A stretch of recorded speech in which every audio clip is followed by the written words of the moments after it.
किया आप लोगों से मिलने का, लेकिन इस बीच कुछ ऐसी सिचुएशंस कुछ ऐसे हो गए जिस कारण से हमको इतना लेट आना पड़ा। और उसमें भी आप जानते हो कि अभी इंग्लिश मीडियम में भी चूंकि मैं हूं, तो मैं उन दोनों पार्ट को संभालते हुए आपको लगभग 1 आवर 15 मिनट से 1 आवर 20 मिनट्स तक कवर करूंगा, और हम लोगों के बीच आपस में संवाद स्थापित हो पाएगा। एक शिक्षा होती है जिसको कहते हैं सूचनाओं पर आधारित, बेस्ड ऑन इंफॉर्मेशन। और ये जो सूचनाओं पर आधारित जो स्टडी है, जो पढ़ाई है, बेस्ड ऑन इंफॉर्मेशन, यही प्रचलित होता है नॉर्मली, यही आज का स्टैंडर्ड है। स्टूडेंट सूचना के आधार पर पढ़ते हैं, उसको तथ्यों को गैदर करते हैं, उन तथ्यों को स्मरण करने की कोशिश करते हैं। लेकिन यूपीएससी में जितना बड़ा एरिया है, क्योंकि आप यूनिवर्सिटी में तो ये काम चल जाता है, क्योंकि आप यूनिवर्सिटी एजुकेशन में जाते हो तो पहले ही यूनिवर्सिटी आपको कम से कम जो आपके कॉलेज है उसको लिख डालते हो, और फिर उसकी प्रैक्टिस करने के बाद खूब प्रैक्टिस करते हो 5 टाइम्स 7 टाइम्स 8 टाइम्स, और फिर जाके एग्जामिनेशन हॉल में आप उसको प्रोड्यूस करते हो, रिप्रोड्यूस करते हो, और उससे आप बहुत अच्छे अंक पा लेते हो। लेकिन जब आप यूपीएससी में आओगे तो यहाँ पर बिल्कुल यूपीएससी या स्टेट सर्विसेज कोई भी एग्जाम में आओगे, तो कॉम्पिटिटिव एग्जाम में आओगे तो ठीक उल्टी सिचुएशन आपको देखने को मिलेगी। यहाँ पर स्काई इज द लिमिट, बहुत सारे सब्जेक्ट्स हैं, और खास कर यूपीएससी में क्वेश्चन बहुत एनालिटिकल होता है। तो आपको 4 पेपर जनरल स्टडीज के होते हैं, फिर आपका ऑप्शनल पेपर होता है, एसी पेपर होता है, तो रोट लर्निंग तो यहाँ नहीं चल पाती है। या सूचनाओं को अगर आप कलेक्ट करोगे तो सूचनाओं आज है लेकिन बहुत बेवफा है, कल ये सूचनाएं आपकी वैनिश कर जाएगी, आप उसके साथ जस्टिस नहीं कर पाओगे। तो इसमें हमने जो तरीका अपनाया है वो तरीका है ओपिनियन बेस्ड पढ़ाई, यानी विचारों पर आधारित ओपिनियन बेस्ड स्टडी हमें करना है। और ओपिनियन बेस्ड स्टडी का फायदा ये होता है, वहां इंफॉर्मेशन होता है, परंतु इंफॉर्मेशन आपके उदाहरण के रूप में निकलते चलते हैं, आपको पता नहीं चलता। इंफॉर्मेशन इंडिपेंडेंट नहीं है, इंफॉर्मेशन आपके उदाहरण के रूप में निकलते हैं। These are simply the examples। मुख्य उसमें मायने रखता है एनालिसिस। जब मैंने जब मॉडर्न हिस्ट्री पढ़ाया अपने स्टूडेंट्स को, तो वहां भी आपने देखा हुआ कि मैंने एक अप्रोच डेवलप किया था इंटीग्रेटेड। और मुझे आज की तारीख में, मैंने आपसे पूछा तक नहीं है, बट आई एम कॉन्फिडेंट, मुझे पूरा विश्वास है कि मॉडर्न हिस्ट्री का जो पैटर्न है, जो हमने पेडागोजी आपको दिया है, वो आप में से बहुत सारे स्टूडेंट्स ने उसको डेवलप कर लिया होगा। और जब आपका वो स्ट्रक्चर तैयार हो चुका है तो मॉडर्न हिस्ट्री कभी भी अब आप भूल नहीं सकते। हाँ, तथ्य भूलोगे लेकिन कॉन्सेप्ट नहीं भूलोगे, और जब भी आप भूलोगे आप बस उसको केवल समय समय पर ताजा करते रहना होगा, रिवाइज करते रहना होगा, छोड़ना नहीं होगा। मतलब आप महीने में कभी एक बार रिवाइज करो, आप पूरी जो मैंने पीडीएफ फॉर्म दिया है उसका एक आप बुकलेट बना लो, उस बुकलेट के थ्रू आप रिवीजन वर्क कर सकते हो। तो आपने क्वेश्चन आंसर, बहुत सारे मॉडल आंसर दिया है, उस मॉडल आंसर को देख सकते हो। अब मैं स्टूडेंट्स, हम लोग वर्ल्ड हिस्ट्री में पहले एरिया को कवर करने चलते हैं और फिर आपसे हम बात करते हैं। देखिए, पहली बात तो हम पहले महत्वपूर्ण टॉपिक की चर्चा करते हैं, पहले टॉपिक की चर्चा करते हैं, फिर इसके बाद आगे बढ़ेंगे। मैंने ये मैटर भी आपको भेज दिया है, और मैंने पहला मैटर वर्ल्ड हिस्ट्री का भेजा हुआ है, आपको उसका डाउनलोड करना था, और डाउनलोड करके आपको उसको प्रिजर्व करना था। So I would ask my students कि have they downloaded the study material I have sent to them? क्या मैंने जो आपको स्टडी मटेरियल भेजा, हैव यू डाउनलोडेड इट? क्या आपने उसको डाउनलोड कर लिया? अंकुर, जस्ट आस्क देम, उनसे आप पूछिए।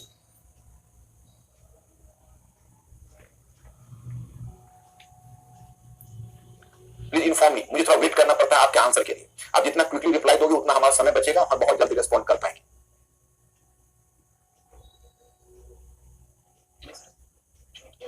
अगर जिन्होंने नहीं किया, हमसे मेरा पहला रिक्वेस्ट है कि आज के आज जाकर आप डाउनलोड करिए। मैंने टाइमली, देखिए मैं पहली बात बता देता हूं कि आपने मॉडर्न हिस्ट्री भी किया तो आपको मेरा तरीका पता ही है, और मैं पहले आपको स्टडी मटेरियल भेजूंगा, और स्टडी मटेरियल को भेजने के बाद आपसे अपेक्षा करूंगा कि पहली बार आप पढ़ोगे तो आपको समझ में नहीं आएगा, क्लास करने के बाद पढ़ोगे फिर समझ में आ जाएगा।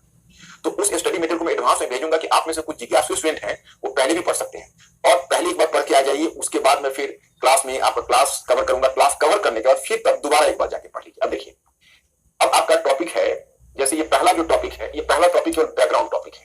बैकग्राउंड टॉपिक का मतलब हुआ, उससे आपको पता चलेगा पृष्ठभूमि वाला टॉपिक, क्योंकि आपको याद होगा कि मैंने जब मॉडर्न हिस्ट्री आपको कवर किया था, तो मॉडर्न हिस्ट्री कवर करने से पहले पीछे मैंने बैकग्राउंड में थोड़ा एंशिएंट और थोड़ा सा मेडिवल के बारे में आपको जिक्र किया था।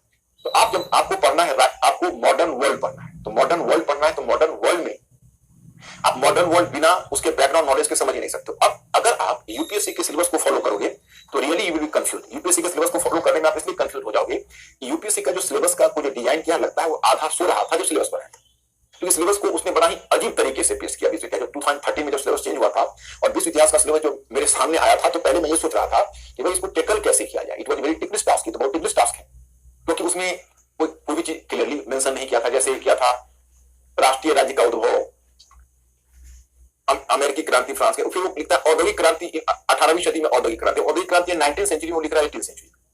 फिर औद्योगिक क्रांति को सीधा लिख रहा है उपनिवेशवाद और साम्राज्यवाद, नहीं उसको लिख रहा है विश्व युद्ध, और विश्व युद्ध के बाद फिर लिख रहा है उपनिवेश मुक्ति, और उपनिवेश मुक्ति के बाद लिख रहा है उपनिवेशवाद और साम्राज्यवाद, फिर लिख रहा है विभिन्न विचारधारा, राष्ट्रवाद, समाजवाद आदि आदि। तो मतलब ये क्लियर ही नहीं वो कर रहा है। और ना उसकी कोई कोलॉजी है। जब 2013 में मैंने सिलेबस को देखा तो मैंने कहा भाई इसमें बच्चों को कौन सा टॉपिक पढ़ाया जाए, that is going to create a problem. लेकिन मैं यहां पर आपको बताना चाहता कि देखिए, हमने जब 2013 में सिलेबस आया तो उसमें क्लैरिटी नहीं थी, लेकिन जब मैंने उसको लगातार फॉलो किया, जैसे 2013-14 का क्वेश्चन फॉलो किया, फिर 15, 16, 17 तो 18 तक आके बिल्कुल क्लियर हो गया कि वो किस एरिया और कहां तक वो पूछ सकते हैं। तो अगर मैं तुमको वर्ल्ड हिस्ट्री पढ़ा रहा हूं तो मेरी बहुत एम्बिशियस योजना है। पहले बात मैं आपको बता दूं कि पहले मैंने कुछ टॉपिक ईयर मार्क किया, उसकी चर्चा भी कर देता हूं, लेकिन मेरी योजना इससे कहीं आगे है। जैसे जब 2013 में सिलेबस चेंज हुआ था तो उसमें 4 क्वेश्चन उन्होंने वर्ल्ड हिस्ट्री के पूछे थे, फिर 2014 में 2 क्वेश्चन वर्ल्ड हिस्ट्री के पूछे, उसके बाद एक एक करके क्वेश्चन पूछते रहे। तो कई बार क्या होता है कि बहुत सारे स्टूडेंट्स ऐसे होते हैं कि वर्ल्ड हिस्ट्री का क्वेश्चन किस क्या स्थान रखता है यूपीएससी के क्वेश्चन पेपर में, उसके आधार पर इसका मूल्यांकन करने लगते हैं। मैं मानता हूं नहीं, वर्ल्ड हिस्ट्री का एक व्यापक आप समझ विकसित करो उससे, और मैं वो समझ विकसित करवाऊंगा आपको। इंटीग्रेटेड अप्रोच जैसे मॉडर्न हिस्ट्री मैंने डेवलप करवाया, मेरा दावा है कि वर्ल्ड हिस्ट्री का मेरा जो क्लास समाप्त होगा तब तक इसी प्रकार का इंटीग्रेटेड अप्रोच आप डेवलप कर चुके हो। तो मेरा वर्ल्ड हिस्ट्री का क्लास समाप्त, आप इस बात को महसूस कर। और सबसे मेरा जो एम्बिशियस प्रोजेक्ट है वो ये है कि मैं पहले आपकी वर्ल्ड हिस्ट्री को कई खंडों में बांट कर देखूंगा। और मेरी योजना वहां ये है कि मैंने आपके जो स्टडी मटेरियल जो आपको देने जा रहा हूं उसमें 2020 यानी पैंडेमिक से पहले तक का चेंजेस मैंने दे दिया है। तो कोई भी स्टूडेंट अगर उसको पढ़ेगा तो पहले 2020 तक से पहले 2020 में फिर पैंडेमिक आ गया है ये कोरोना, उसके बाद मैं उसको नहीं ले पाया, 2019 तक उसको ऑलमोस्ट कवर करके मैंने छोड़ दिया। लेकिन चलिए चर्चा में अब 2020, 21, 22 में हम लोग डिस्कस कर सकते हैं।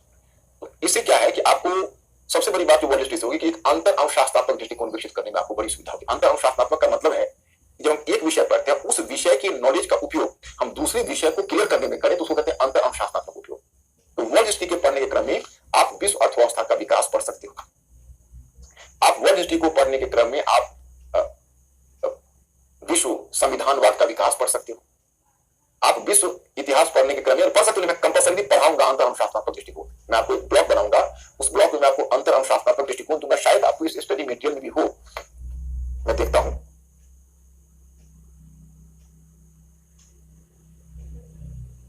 ये आपका क्वेश्चन है और जस्ट 1 मिनट मैं आपको दिखाता हूं। शायद देखिए, ये मैंने अंतर अनुशासनात्मक दृष्टिकोण करके ये मैंने आपको दिया अर्थव्यवस्था, मैंने इंटरनेशनल इकोनॉमी साथ साथ आप समझोगे। जैसे मैंने यूरोपीय संस्कृति और परिवर्तन के प्रभाव, यूरोप में आधुनिकता को प्रोत्साहन, ये आपका अंतर अनुशासनात्मक दृष्टिकोण है।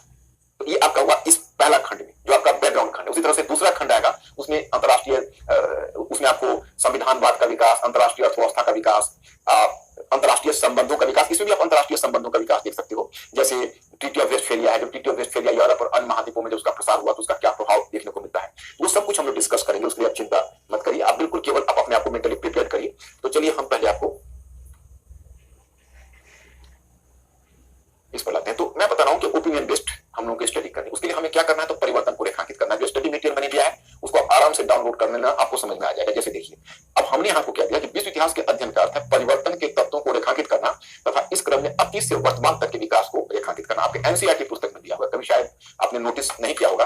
आपका जैसे नई एनसीईआरटी में आपका कक्षा 9 आपका विश्व इतिहास का है, तो आप उसको देखिए।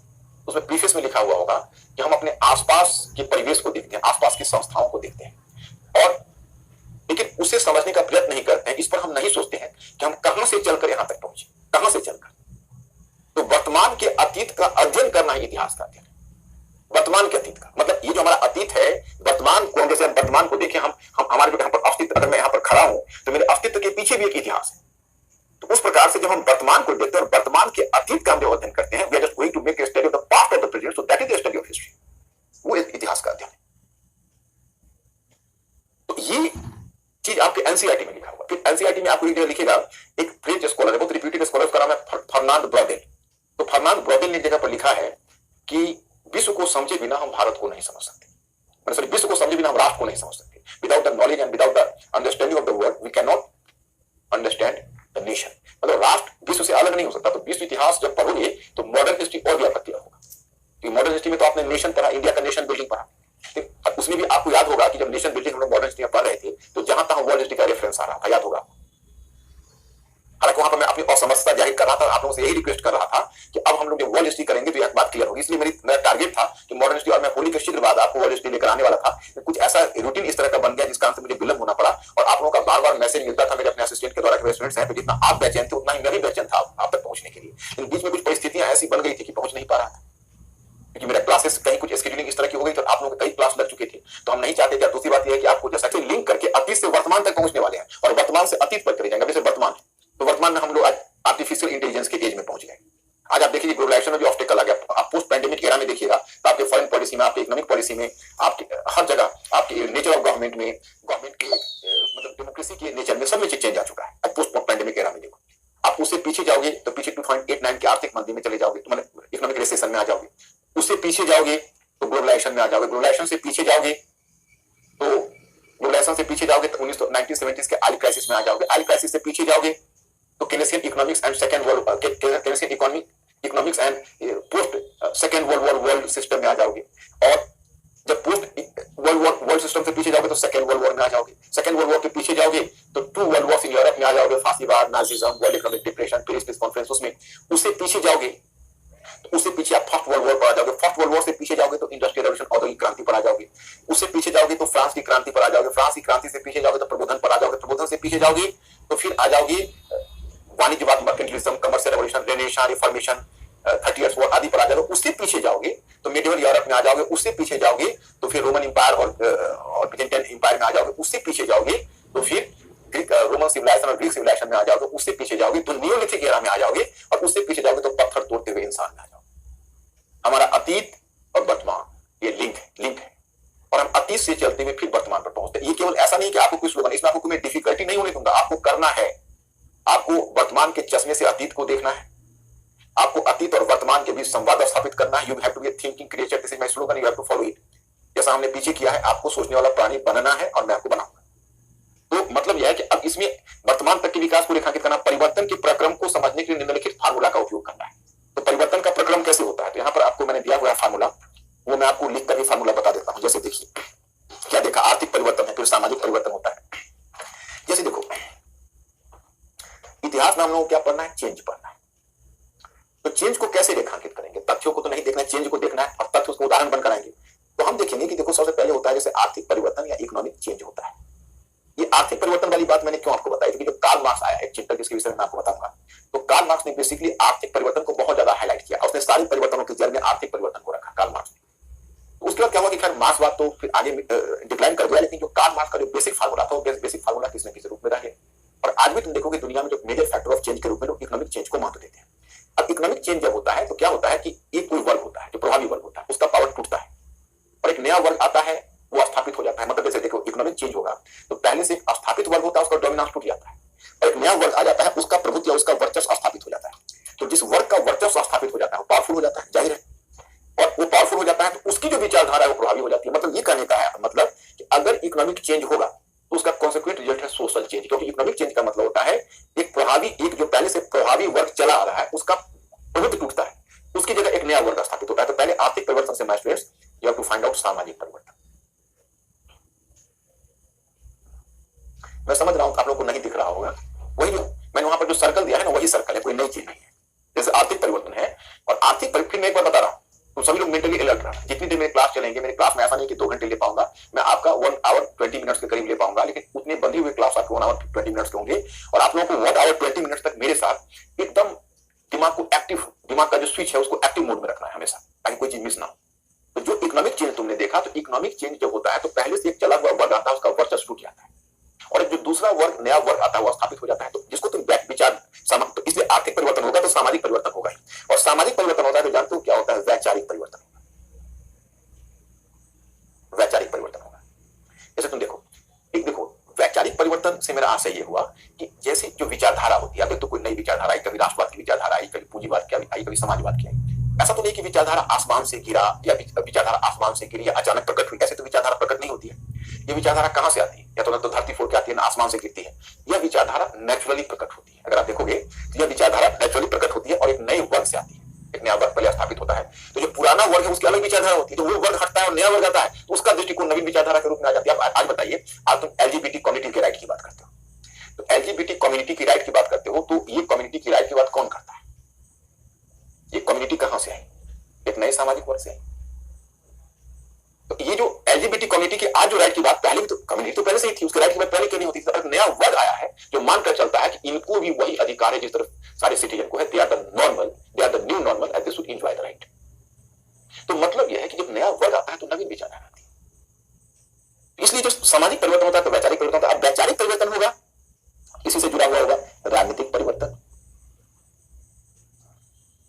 राजनीतिक परिवर्तन हट गया मैं, फिर इसी से जुड़ा होगा। अब ये जो परिवर्तन का क्रम चल रहा है, तो राजनीतिक परिवर्तन तुम देख रहे हो, तो अब ऐसा नहीं, ये यूनिलिनियर नहीं है, ये एक रेखीय नहीं जा रही है, ये साइक्लिक जा रही है। जैसे आर्थिक परिवर्तन ने सामाजिक परिवर्तन को प्रोत्साहन दिया, सामाजिक परिवर्तन ने वैचारिक परिवर्तन को प्रोत्साहन दिया, नई विचारधारा को, तो नई विचारधारा ने फिर राजनीतिक परिवर्तन को प्रोत्साहन दिया। अब इसी के साथ तुम और भी चाहो तो जोड़ लो सांस्कृतिक परिवर्तन, यानी विचारधारा के साथ ही सांस्कृतिक परिवर्तन भी जोड़ सकते हो। अब यह जो परिवर्तन हुआ है, यह परिवर्तन फिर घूमकर आएगा आर्थिक परिवर्तन की दिशा में। तो मतलब है कि यह परिवर्तन आएगा तो फिर आर्थिक परिवर्तन को प्रोत्साहन देगा, आर्थिक परिवर्तन सामाजिक परिवर्तन को प्रोत्साहन देगा, सामाजिक परिवर्तन वैचारिक परिवर्तन को प्रोत्साहन देगा। यह साइकिल घूमता रहेगा और इसी घूमते हुए साइकिल में आपको चेंज समझना है। समझ रहे हो? जैसे मैं आपको बताऊंगा, पहला टॉपिक है, पहले आज आप पढ़ लो, फिर मैं टॉपिक बताऊंगा। पहले व्यावसायिक क्रांति होगी, एक नया वर्ग आएगा, व्यापारी वर्ग, सामाजिक परिवर्तन होगा, फिर व्यापारी वर्ग आएगा, वही मध्य वर्ग होगा, और उसकी जो नवीन विचारधारा की पुनर्जागरण होगी, और पुनर्जागरण होगी, धर्म सुधार आंदोलन को प्रोत्साहन देगा, राष्ट्रीय राज्य के को प्रोत्साहन देगा। तो मतलब है कि ये जो परिवर्तन है, वो परिवर्तन एक ही थैली के चट्टी पर है, एक से दूसरा जुड़ा हुआ है। तो mister Ankur ask my students be fast कि आप इस डायग्राम को समझ पाए। यही डायग्राम मैंने पीछे यहां दिया है, यही मैंने दिया है यहाँ, और यही मैंने यहां पर फिर लिख के दिया है। अंकुर आस्क देम, आप समझ पाए हो? आप लोग ब्रिलियंट लोग, आप लोगों को समझाने में हमको ज्यादा दिक्कत नहीं होती, ये मेरे लिए खुशी की बात है। तो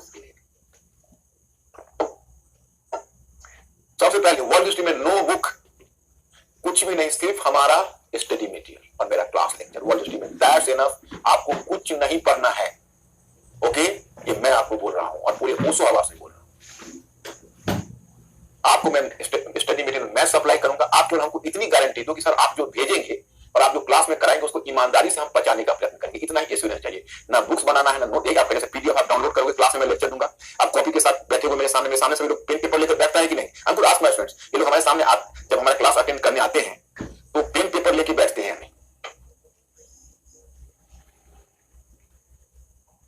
आई am waiting for your answer. Pen paper लेके बैठते हैं। तो आपको जो भी कुछ लगे, कुछ अच्छा लगे, कुछ इस तरह का, तो आप नोट डाउन कर लो। फिर जो मेरा पीडीएफ पर हो, अब तो उसमें तो आपने प्रिंट तो आप निकालते होगे, तो प्रिंट को आप नोट्स बनाओगे, और वही जो प्रिंट है उसी के बगल में आपको कुछ इंपॉर्टेंट चीजें मेरे क्लास लेक्चर से लगी, या फिर प्रिंट में ही पढ़ते हो तो आप साइड में पॉइंट बनाना चाहो, उसी पर आप पॉइंट बना लो, और वर्ड हिस्ट्री केवल और केवल आप मेरे स्टडी मटेरियल से कर लो। आप बिल्कुल फ्री रहो। क्या कर रहे हैं हमको ये लोग? हाँ, आप लोग बिल्कुल वर्ड हिस्ट्री में चिंता मत करिए। वर्ड हिस्ट्री में आप मुझको फॉलो करिए। आपको जितनी आवश्यकता है उससे मैं कहीं ज्यादा आपको देने जा रहा हूं, तो आपको कोई प्रॉब्लम नहीं होगा, ओके? और अब देखो, इसमें टॉपिक्स हैं, कितने टॉपिक्स मैंने ईयर मार्क किए हैं, लेकिन ये टॉपिक्स का आपस में कनेक्टिविटी नहीं है। मैं ऐसे नहीं पढ़ाऊंगा टॉपिक बाय टॉपिक, मैं सारे टॉपिक को कनेक्ट करके पढ़ाऊंगा आपको। ये सब टॉपिक है, मैं उसे टॉपिक पर बोल दूं कि एक तो ये तो बैकग्राउंड टॉपिक है, राजतंत्र का उद्भव तथा राष्ट्रीय राज्य की स्थापना। इस परिवर्तन को समझने के लिए 14वीं सदी से 18वीं सदी के बीच यूरोप में होने वाले परिवर्तनों को समझना आवश्यक है। दूसरा, प्रबोधन तथा यूरोप का राजनीतिकरण। तीसरा, अमेरिकी क्रांति तथा अमेरिकी संविधान। चौथा, फ्रांस की क्रांति तथा इसका प्रभाव एवं नेपोलियन बोनापार्ट। पांचवा है यूरोप में उदारवाद तथा राष्ट्रवाद तथा यूरोप पर इसका प्रभाव, इटली एवं जर्मनी का एकीकरण, ऑटोमन साम्राज्य एवं बाल्कन प्रश्न, औद्योगिक क्रांति, ब्रिटेन, जर्मनी, रूस और जापान। एशिया में साम्राज्यवाद तथा अफ्रीका का विभाजन, समाजवाद एवं वामपंथ, प्रथम विश्व युद्ध का उद्भव एवं प्रभाव, पेरिस शांति संधि एवं अरब राष्ट्रवाद, विश्व आर्थिक मंदी तथा इटली एवं जर्मनी में फांसीवाद एवं नाजीवाद का उद्भव, और मुसोलिनी एवं हिटलर की विदेश नीति तथा द्वितीय विश्व युद्ध, एशिया एवं अफ्रीका पर प्रभाव, सिख युद्ध एवं कुटिल आंदोलन, अंतरराष्ट्रीय संकट, स्वेज नहर संकट, क्यूबा पश्चिम संकट, वियतनाम संकट। ये सब जस्ट आपको इसके लिए। अब देखो, अध्ययन की दो प्रकार की पद्धति है। जैसे मैंने पीछे भी आप लोग मॉडर्न हिस्ट्री में कवर किए हुए, तो आपके लिए नया नहीं होगा। हम अध्ययन की दो पद्धति का इस्तेमाल करते हैं, आपको पता है, एक है वर्टिकल लंबवत और दूसरा क्षैतिज, क्षैतिज मतलब हॉरिजॉन्टल। इसमें भी आपको लंबवत भी चलेगा और क्षैतिज भी चलेगा, लंबवत कम, क्षैतिज ज्यादा। आपको जीएस में अगर जितना आप क्षैतिज रहोगे, जितना हॉरिजॉन्टल रहोगे, उतना फायदा है आपको, क्योंकि जीएस में आपको बहुत लंबवत नहीं जाते हैं क्वेश्चन। वर्टिकल वो क्वेश्चन के अंदर जीएस में ज्यादा नहीं जाते हैं। जीएस में कैसे कहां जाते हैं? तो वो जाते हैं मुख्य रूप से क्षैतिज या हॉरिजॉन्टल पर। जैसे एक सिमिलर, जैसे अभी देखो टॉपिक विशेष की गहराई से, जैसे अमेरिकी क्रांति का, फ्रांस की क्रांति का, प्रथम विश्व युद्ध का, इस सब तरह का टॉपिक का तुम अलग अलग अध्ययन करते हो। तो लंबवत अध्ययन मतलब सीधा उस टॉपिक को उठाए और लंबवत रूप में आप उसको पढ़िए। दूसरा देखो क्षैतिज। अब अध्ययन का क्षैतिज दृष्टिकोण बड़ा इंपॉर्टेंट है। एक टॉपिक को दूसरे टॉपिक से जोड़ते हुए परिवर्तन को रेखांकित करना, मतलब इसमें आपको एक टॉपिक को दूसरे टॉपिक से लिंक करते हुए परिवर्तन को रेखांकित करोगे। जैसे आप देखो, प्रबोधन को अगर आप नहीं समझते हो तो अमेरिकी क्रांति को नहीं समझ पाओगे, अमेरिकी क्रांति को नहीं समझते हो तो फ्रांस की क्रांति को नहीं समझ पाओगे, फ्रांस की क्रांति को नहीं समझते हो तो 19वीं सदी के उदारवाद और राष्ट्रवाद को नहीं समझ पाओगे, और 19वीं सदी के उदारवाद और राष्ट्रवाद को नहीं समझोगे तो फिर तुम अगर 19वीं सदी के उदारवाद और राष्ट्रवाद को नहीं समझोगे तो फिर औद्योगिक क्रांति 19वीं सेंचुरी का नहीं समझ पाओगे, और 19वीं सेंचुरी का औद्योगिक क्रांति नहीं समझोगे तो फिर तुम पूंजीवाद का विकास 19वीं सेंचुरी का नहीं समझ पाओगे तो साम्राज्यवाद नहीं समझ पाओगे, एशिया और अफ्रीका का विभाजन नहीं समझ पाओगे, पूंजीवाद का विकास नहीं समझ पाओगे, और जब उसको नहीं समझोगे तो फर्स्ट वर्ल्ड वॉर नहीं समझ पाओगे, और फर्स्ट वर्ल्ड वॉर नहीं समझोगे तो सेकंड वर्ल्ड वॉर नहीं समझ पाओगे, और सेकंड वर्ल्ड वॉर नहीं समझोगे तो आप विश्व युद्धोत्तर मतलब वो सेकंड वर्ल्ड वॉर का जो वर्ल्ड ऑर्डर है, IMF, वर्ल्ड बैंक, गैट और जो बाकी वर्ल्ड ऑर्डर है उसको आप नहीं समझ पाओगे, और उसको नहीं समझोगे तो आप ग्लोबलाइजेशन को नहीं, तेल संकट को नहीं समझ पाओगे, तेल संकट को नहीं समझोगे तो ग्लोबलाइजेशन नहीं समझ पाओगे, ग्लोबलाइजेशन नहीं समझोगे तो आप 2008-9 का जो सबप्राइम लोन क्राइसिस है और वर्ल्ड इकोनॉमिक रिसेशन है वो नहीं समझ पाओगे, और वो नहीं समझोगे तो वर्तमान विश्व व्यवस्था नहीं समझ पाओगे। तो मतलब सबके बीच एक कनेक्टिविटी है, तो हम लोग को हॉरिजॉन्टल कनेक्टिविटी ज्यादा इंपॉर्टेंट है और उसे हम लोग को बड़ी शिद्दत से देखना है, और तुम लोग को इस मुहिम में हमारा साथ देना है। अब अमेरिकन सिविल वॉर सब मैप वेब है, तो ये मैप आपको पढ़ाऊंगा तो मैप का मैं भरपूर यूज करूंगा, ये मैं उदाहरण के तौर पर आपको बता रहा हूं। प्रबोधन का मतलब होता है इनलाइटनमेंट, अंग्रेजी में इसको इनलाइटनमेंट कहते हैं, मतलब खास विचारधारा है। जो प्रबोधन है वो खास विचारधारा है, मध्यवर्गीय दृष्टि है, उसको प्रबोधन को हम क्या बोलते हैं तो मध्यवर्गीय दृष्टि बोलते हैं। वह एक तरह से मिडिल क्लास वर्ल्ड व्यू है, दैट इज द प्रबोधन जो है वो मध्यवर्गीय दृष्टि है। अब इस तरह का मैं डायग्राम भी आपको दूंगा बना के, इसलिए दूंगा कि इसको आप देख सकते हो, जैसे इस तरह का डायग्राम, ये पूरा आपको कनेक्टिविटी ला देगा ये डायग्राम। अब अंतर अनुशासनात्मक क्या है? अंतर अनुशासनात्मक इंटरडिसिप्लिनरी अप्रोच, इसमें क्या है, इतिहास विषय के माध्यम से अन्य विषयों की समझ विकसित करना। विश्व इतिहास का उपयोग हम अंतरराष्ट्रीय संबंध, अंतरराष्ट्रीय अर्थव्यवस्था, राज्य व्यवस्था और संविधान की समझ को विकसित करने में भी कर सकते हैं। ये समझ हम लोग को कंपल्सरी विकसित करना है, और आप लोग तब तक कॉन्फिडेंट हो जाओगे और मुझे खुद बताओगे। तो ये हुआ हमारी अध्ययन की पद्धति। अब ये सब तो है कि मैं कनेक्टिविटी बनाऊंगा, इससे ज्यादा मुझे नहीं चाहिए। अब mister Ankur ask my students कि आप मोटे तौर पर समझ गए कि हमें वर्ल्ड हिस्ट्री किस तरीके से ले चलना है? मोटे तौर पर समझ गए? प्लीज मैं स्टूडेंट्स हिंट करिए, तो मैं आप बैकग्राउंड टॉपिक आरंभ कर दूं। आज शुरुआत कर देते हैं।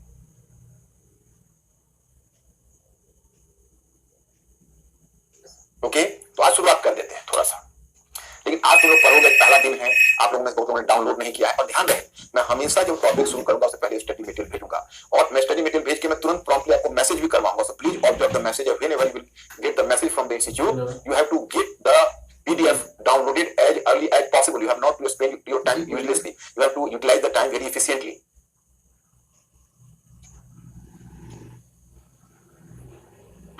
हमारा पहला टॉपिक आता है प्राचीन, मध्य एवं आधुनिक देशों का उद्भव। अब ये टॉपिक देखो, एक यूपीएससी का जानते हो फॉर्मूला क्या, बहुत अच्छा और शर्तिया फॉर्मूला है, पीछे ही बताया, something of everything and everything of something. Something of everything से मतलब है कि यूपीएससी में हमें कुछ चीजें अवश्य जानी चाहिए, मतलब बहुतों का कुछ जानना चाहिए और कुछ का बहुत जानना चाहिए। तो मतलब यह है कि ये हमारा टॉपिक सिलेबस का पार्ट नहीं है, इसमें टाइम ज्यादा वेस्ट करना बुद्धिमानी नहीं है। लेकिन हाँ, हम आपसे एक एनेक्डोट शेयर करते हैं, जैसे हमको कनेक्टिविटी बनाने के लिए क्यों आवश्यकता होती है। मैं इंग्लिश लिटरेचर में था ग्रेजुएशन में, तो उसमें मुझे कुछ शेक्सपियर का, मेरी कहानी को आप गौर से सुनिएगा, शेक्सपियर का कुछ प्ले पढ़ना था हमें। तो शेक्सपियर का हमें 2 प्ले पढ़ना था, एक जूलियस सीजर और एक पढ़ना था ओथेलो। यूपीएससी का जानते हो फॉर्मूला क्या, बहुत अच्छा और शर्तिया फॉर्मूला है, पीछे ही बताया, something of everything and everything of something. Something of everything से मतलब है कि यूपीएससी में हमें कुछ चीजें अवश्य जानी चाहिए, मतलब बहुतों का कुछ जानना चाहिए और कुछ का बहुत जानना चाहिए।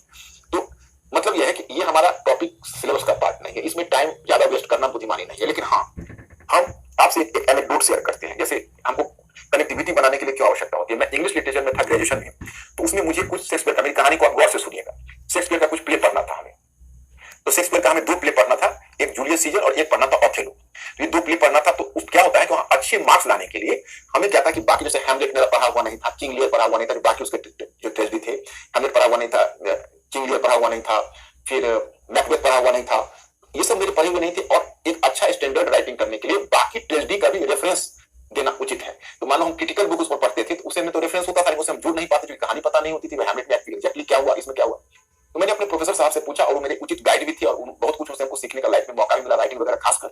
उन्होंने मुझे बड़ा प्रैक्टिकल सुझाव दिया कि ऐसा है कि बुक का उन्होंने नाम लिख कर दिया कि तुम्हें बुक मार्केट से खरीद लो, और इस बुक में सबकी कहानी डिटेल्स में, थोड़ा सबके 10-12 पेजेस में सबकी कहानी दी हुई है, तो कहानी पढ़ लेना।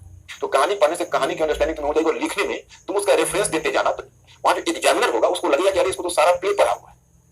तो वही बात होती है कि जब हम किसी टॉपिक पर लिख रहे होते हैं और सारे टॉपिक का लाइट उस पर पढ़ रहा होता है, तो परीक्षक आपके अभिभूत हो जाता है, उसको लगता है कि देखो कितना ये वेल रेड मेरा स्टूडेंट है, कितना वेल रेड है, ये चीजों को इतनी बारीकी से समझ पा रहा है। लेकिन सच्चाई ये होती है कि आप उसे इसलिए जुड़ पाते हो आसानी से कि मतलब उसे मतलब अच्छा आपकी भी समझ ज्यादा विकसित होती है। तो ये जो मेरा टॉपिक है, ये टॉपिक मेरे सिलेबस का पार्ट नहीं, जिसमें ज्यादा टाइम देना हमें बुद्धिमानी नहीं है, लेकिन इसका बेसिक आइडिया मैं चाहता हूं कि आपको मिल जाए। तो इसलिए हम पहले यहाँ पर मैं बताता हूँ कि विश्व इतिहास के अध्ययन को यूरोप केंद्रित क्यों माना जाता है। यूरोप केंद्रित का मतलब यूरोप पर केंद्रित। देखिए एक्चुअली यूरोप ने दुनिया का औपनिवेशीकरण किया, दुनिया के उपनिवेश बनाए। अभी समझाने की जरूरत नहीं कि उपनिवेश क्या है, क्योंकि तुम लोग काफी प्रबुद्ध हो। तो दुनिया में अपने उपनिवेश खड़े किए, एशिया या फिर लैटिन अमेरिकी देशों को गुलाम बनाया। तो जिन देशों को उसने गुलाम बनाया तो वहां पर तो उसने शासन किया, और शासन करके उस देश में इतिहास का अध्ययन, या इतिहास ही नहीं, जितने भी सोशल साइंस है, चाहे समाज शास्त्र हो, राजनीति शास्त्र हो, अर्थशास्त्र हो, सभी का अध्ययन उसी ने शुरू किया। तो अध्ययन करने के क्रम में जो यूरोपीय विद्वान थे, एक तो उसकी उस राज्य या उस क्षेत्र की समझ भी यूरोपीय विद्वानों को नहीं होती थी। एक दिक्कत उनके साथ यह भी थी कि जो बाहरी तत्व थे, एक्सटर्नल एलिमेंट्स थे, तो उनको वहां के चीजों की समझ नहीं होती थी। और दूसरा क्या था कि उन्होंने हमारे सोसाइटी, हमारे जो अतीत है उसकी समझ, अब भारत के बारे में कहते थे धर्म पर आधारित, भारत में धर्म प्रभावी होता है, हर चीज का निर्णय के पीछे धर्म होता है। लेकिन अब वो इस बात को नहीं समझ पा रहे थे कि हमारे समाज का एक्चुअल कॉम्प्लिकेशन क्या है। दूसरी बात है कि उनका इरादा भी नेक नहीं था, वो जानबूझकर भी हमारे इतिहास को तोड़ मरोड़ रहे थे। हमारा ही नहीं, जहां भी गए, अफ्रीका में गए, लैटिन अमेरिका में गए, एशिया के अन्य क्षेत्रों में गए, तो वहां के इतिहास को अपने ढंग से तोड़ा मरोड़ा। जब इन देशों को आजादी मिली तब इनके हिस्टोरियंस ने जब स्टडी शुरू किया तो उनके बहुत सारी मान्यताओं को खंडित किया, परंतु आज भी बहुत सारी मान्यताएं बची हुई। बहुत सारे उनके जो मान्यताएं हैं, यूरोसेंट्रिक जो मान्यताएं हैं, वो यूरोसेंट्रिक मान्यताएं आज तक बनी हुई। जैसे देखो, अब जब उन्होंने हमारा औपनिवेशीकरण किया तो 3 स्तर पर औपनिवेशीकरण किया। एक तो राजनीतिक रूप में हमको गुलाम बनाया, तो राजनीतिक रूप में हमने सबसे पहले आजादी पाई। फिर वो आर्थिक रूप से हमें कुछ और समय के लिए गुलाम बनाए रखा, तो आर्थिक रूप से आजादी प्राप्त करने में हमें थोड़ा और भी टाइम लगा। और सांस्कृतिक रूप से आजादी हम आज तक नहीं प्राप्त कर सके, मतलब हमारे सामाजिक विज्ञान पर, हमारी भाषा पर, हमारी संस्कृति पर आज तक उनका प्रभाव है और उन प्रभाव से मुक्त नहीं हो सके। गांधी जी ने बहुत पहले इस मुद्दे को उठाया था, अगर ब्रिटिश चले जाएंगे तो क्या मतलब ब्रिटिश चले जाए और ब्रिटिश पश्चिमी संस्कृति भारत में रह जाए तो क्या आप आजाद हो पाएंगे? उनका कहना था, अपने हिंद स्वराज में कहा था कि क्या ब्रिटिश के बिना आप ब्रिटिश संस्कृति को भारत में पसंद करेंगे? तो वही बात लागू है कि हमारा जो सांस्कृतिक स्वतंत्रता है उसमें और भी ज्यादा विलंब हो गया। तो ये आपका फैक्टर है, तो वी हैव टू डिस्कस। अब यूरोप केंद्रित में आपको बताया कि विश्व की प्राचीनतम सभ्यताएं एशिया और अफ्रीका में विकसित हुई। अब यथा पश्चिम एशिया में मेसोपोटामिया की सभ्यता आई, भारत में सिंधु घाटी की सभ्यता, उत्तरी पूर्वी अफ्रीका में मिस्र की सभ्यता, उसके थोड़े समय के बाद चीन की सभ्यता थी। जहां तक यूरोप का सवाल है, यूरोप में प्राचीनतम सभ्यता यूनान और ऊपर वर्णित सभ्यताओं से बहुत बात की। अब जैसे देखो, दुनिया में प्राचीनतम सभ्यता में 3 सभ्यताएं कोई पूछे तो मिस्र, मेसोपोटामिया और सिंधु घाटी की सभ्यता, हड़प्पा सभ्यता, ये प्राचीनतम सभ्यता है। उसके बाद थोड़े समय के बाद फिर चीन की सभ्यता आई, और जिसको तुम ग्रीक सभ्यता कहते हो तो बहुत बात क्या है। उससे पहले तो लैटिन अमेरिका में एक माया सभ्यता आ चुकी है।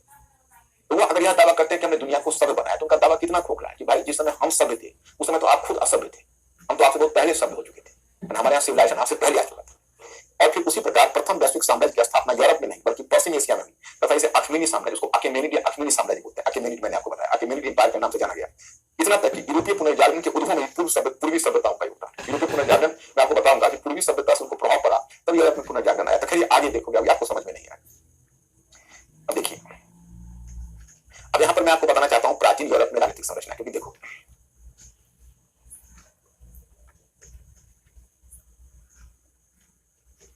आप लोगों ने इसको भी पढ़ा नहीं होगा, थोड़ा सा अगर पढ़ लेते तो मेरे लिए ज्यादा अच्छा होता, लेकिन चलो मैं थोड़ा सा आपको समझा देता हूं। फिर आज मैं मान के चलता हूं कि आज मैंने फाउंडेशन वर्क किया है और आप लोग मुख्य रूप से पढ़ोगे। देखो देखिए, जैसे जो कोई भी समाज में जो आगे बढ़ा है उसका बढ़ने का तरीका क्या है। सबसे पहले वो प्रस्तर युग है, प्रस्तर युग, और प्रस्तर युग का मतलब पत्थर के उपकरणों का प्रयोग किया है। तो प्रस्तर युग में भी पूरा पाषाण काल आता है, और पूरा पाषाण इसमें भी, मतलब प्रस्तर युग में पूरा पाषाण काल आता है, और इसके बाद नवपाषाण काल आता है। नवपाषाण काल मैंने पूरा पाषाण काल है, फिर एक बीच में मध्य पाषाण काल की परिकल्पना की गई। चलो उतना हम आपको नहीं उलझाएंगे, मध्य पाषाण काल की परिकल्पना है। मतलब पूरा पाषाण काल में मानव पत्थर के उपकरणों का प्रयोग करता था और मुख्य रूप से शिकारी और खाद्य संग्राहक था। लाखों वर्ष पहले पूरा पाषाण काल का जाता है, अलग अलग महाद्वीप में अलग अलग टाइम पीरियड है, लेकिन मिलता जुलता है। नवपाषाण काल सबसे पहले पश्चिम एशिया में शुरू हुआ, जिसको अभी आप देखते हो, जिसमें सीरिया, फिलिस्तीनी और इजराइल का क्षेत्र, वहीं पर सबसे पहले नवपाषाण काल आया था। और नवपाषाण काल में पत्थर के बेहतर किस्म के उपकरण का प्रयोग शुरू हो गया, और पहली बार नवपाषाण काल में मानव अब शिकारी और खाद्य संग्राहक से खाद्य उत्पादक बन गया। मतलब the human beings turn from the food collecting and hunting stage to food producing stage. तो मानव अब यहाँ से उत्पादन शुरू किया, और उत्पादन पशुपालन और कृषि यहीं से शुरू हुआ। तो आगे जो सभ्यता बनेगी उसका आधार यहीं से तैयार हुआ। तो यूरोप में देखोगे तो पूरा पाषाण काल का नवपाषाण काल आया, कि नवपाषाण काल तो सबसे पहले पश्चिम एशिया में आया, और फिर उसके आगे देखते हो तब कहते हो ताम्रपाषाण काल। ये ताम्रपाषाण काल क्या है? तो तांबे का प्रचलन धातु के रूप में जब पहली बार शुरू होगा तो उसको हम ताम्रपाषाण काल कहेंगे।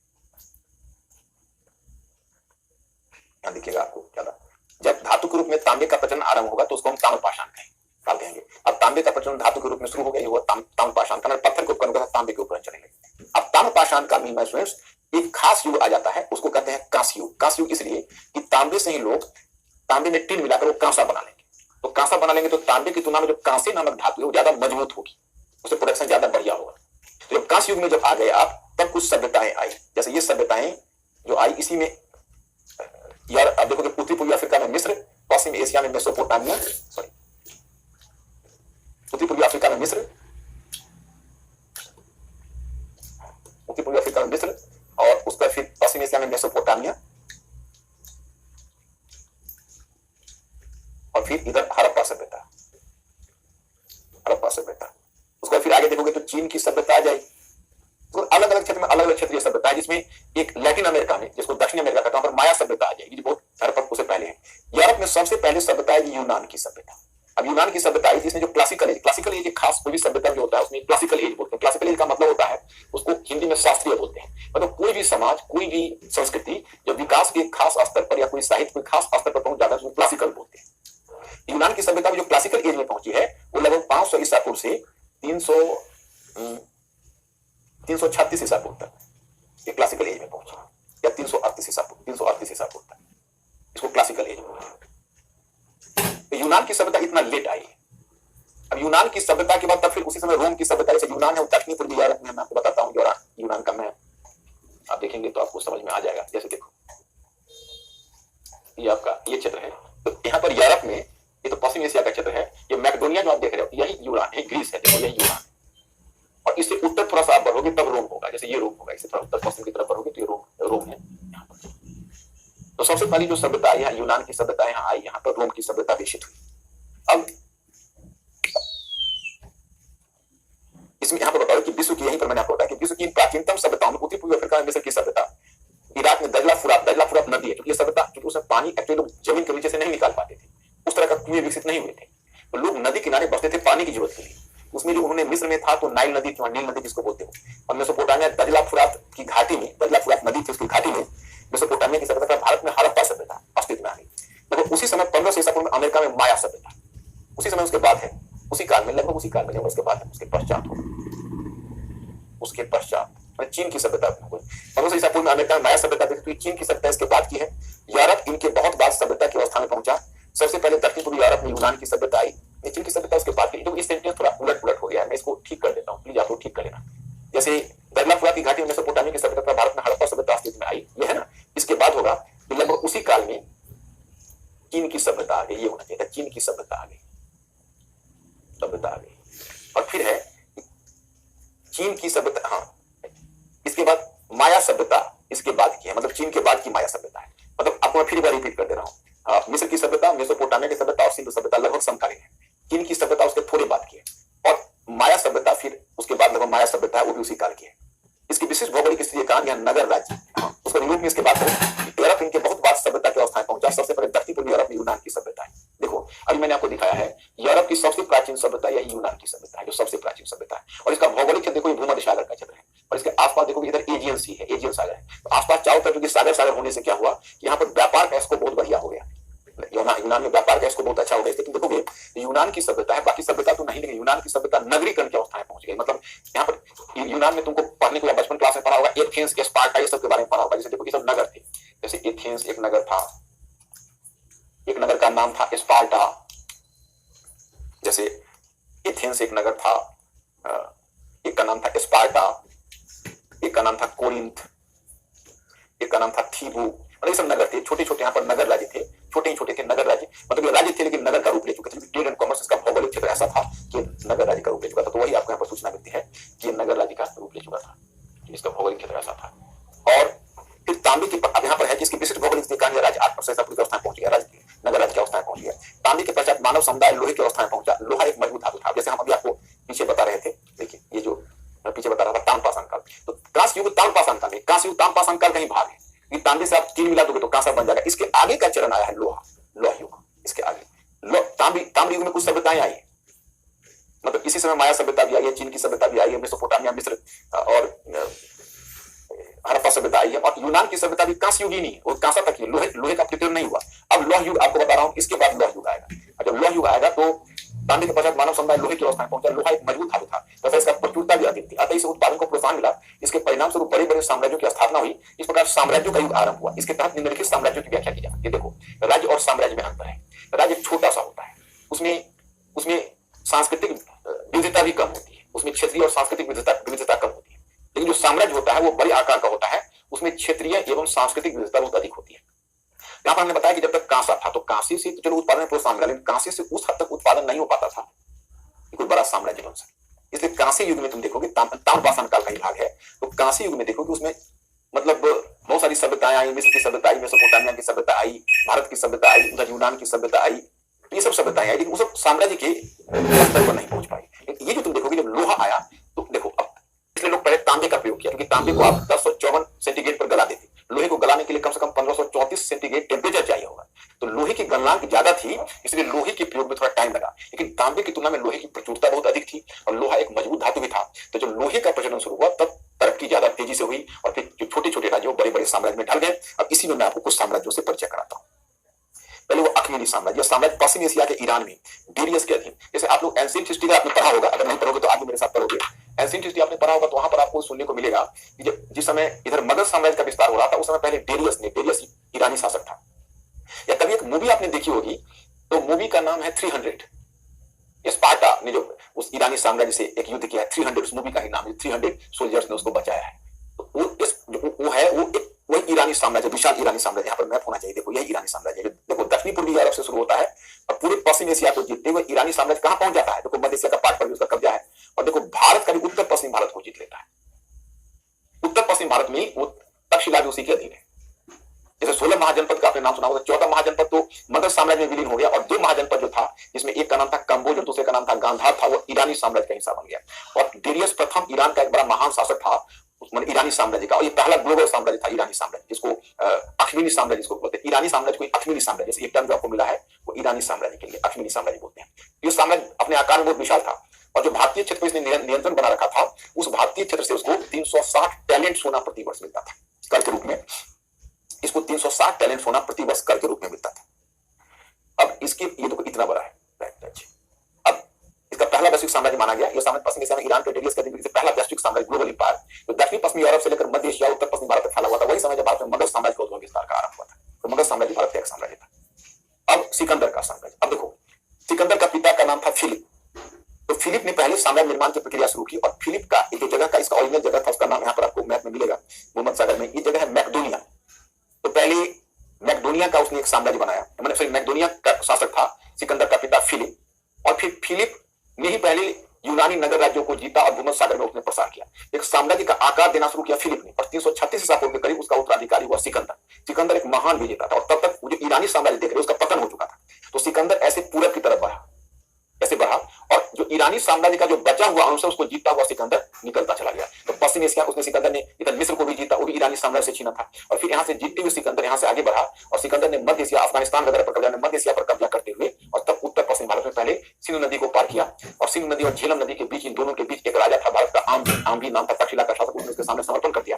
तब सिकंदर ने झेलम नदी और चिनाब नदी के बीच एक राजा पूरब से उसका मुकाबला हुआ। छोटा ही राजा था परंतु उसने जमकर सिकंदर से लोहा लिया और सिकंदर को युद्ध का स्वाद दिया उसने।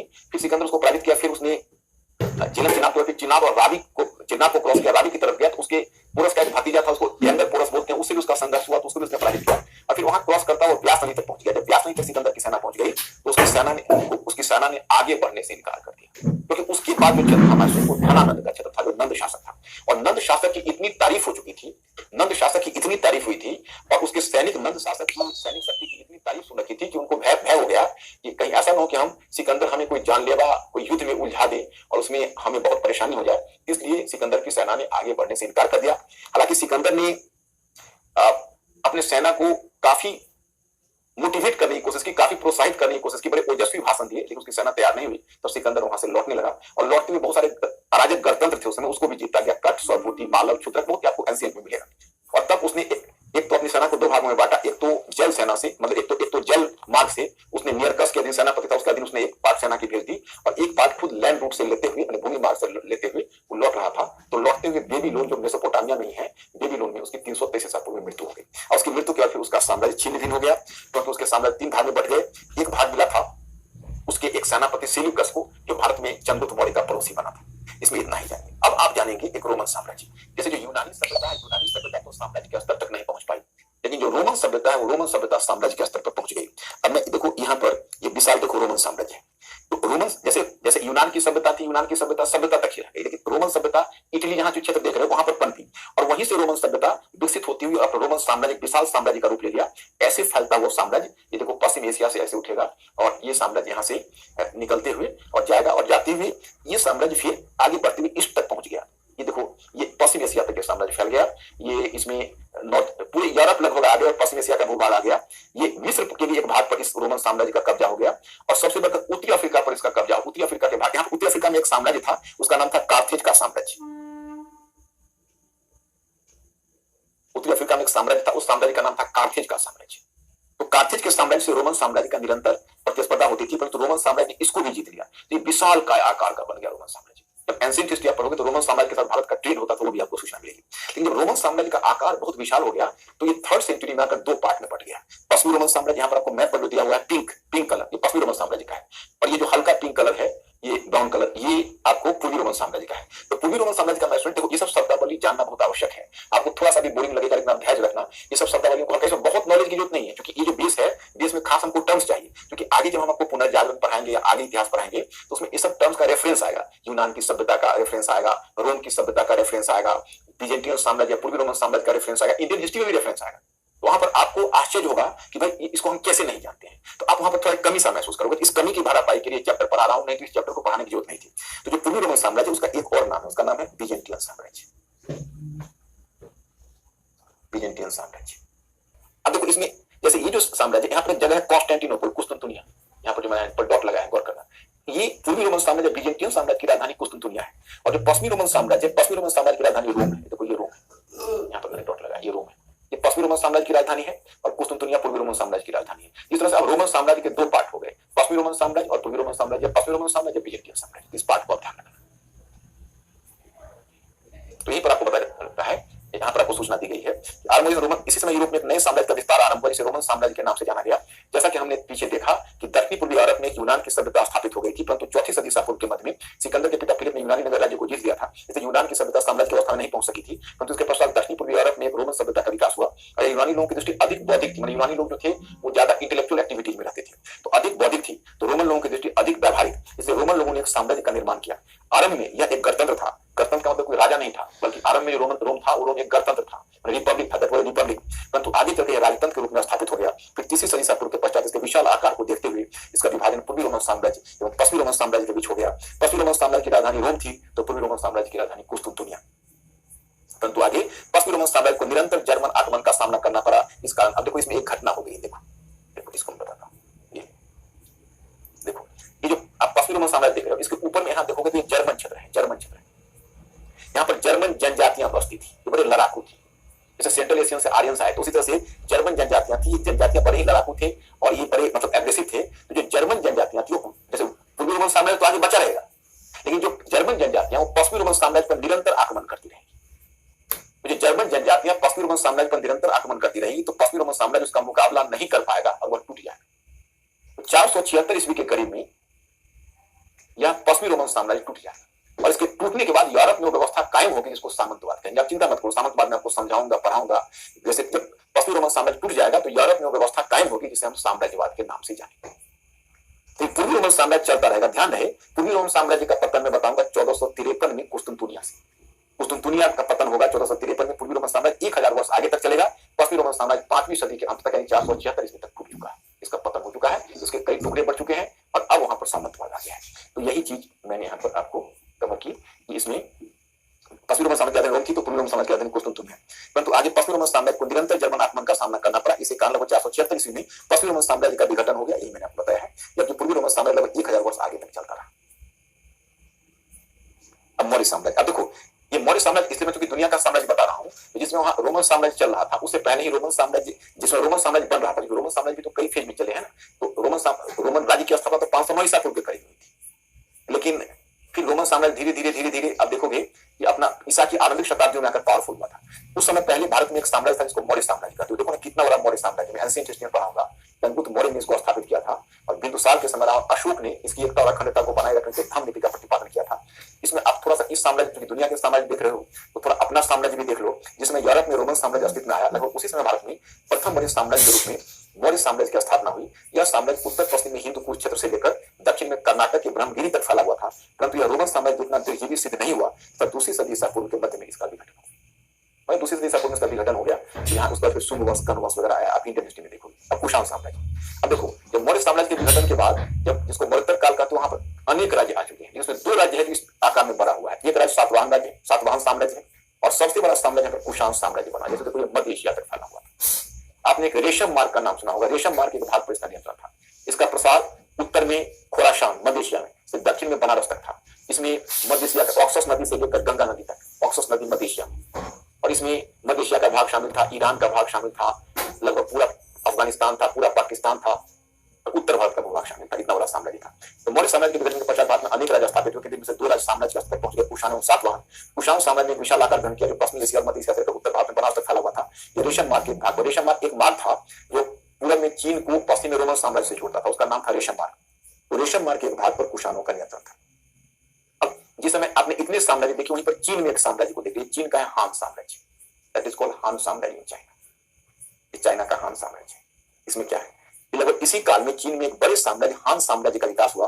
यह चीन का एक महत्वपूर्ण साम्राज्य था। दूसरी सदी ईसा पूर्व से दूसरी सदी के बीच लगभग 400 वर्षों तक रहा। ईसा पूर्व तो आप लोग समझते ही हो। ईसा पूर्व का मतलब हुआ जैसे जीसस क्राइस्ट के जन्म से पहले चले जाओ, ईसा पूर्व हो गया। और जीसस क्राइस्ट के जन्म के बाद आओगे तो ईसवी हो गया। हालांकि अब उसका नाम बदल गया है। बहुत सारे धर्म के लोग हैं, वो मानते हैं कि हम जीसस क्राइस्ट से अपने आप को कैलकुलेट नहीं करेंगे, बल्कि जो हमारा कैलकुलेशन है वो before common era and common era, ये शब्द का प्रयोग करते हैं। अब यही प्रचलित हुआ है, बीसीई और सी। तो उसी में आप देखोगे 400 वर्षों तक हान साम्राज्य चला, ईसा की 200 वर्ष पहले से लेकर ईसा के 200 वर्ष बाद तक। अब ये हान साम्राज्य चाइना में इलस्ट्रियस साम्राज्य, बड़ा महत्वपूर्ण साम्राज्य माना जाता है। कन्फ्यूशियस की शिक्षा पर, कन्फ्यूशियस को बताऊंगा चिंतक के रूप में, इसका विशेष बल रहा था।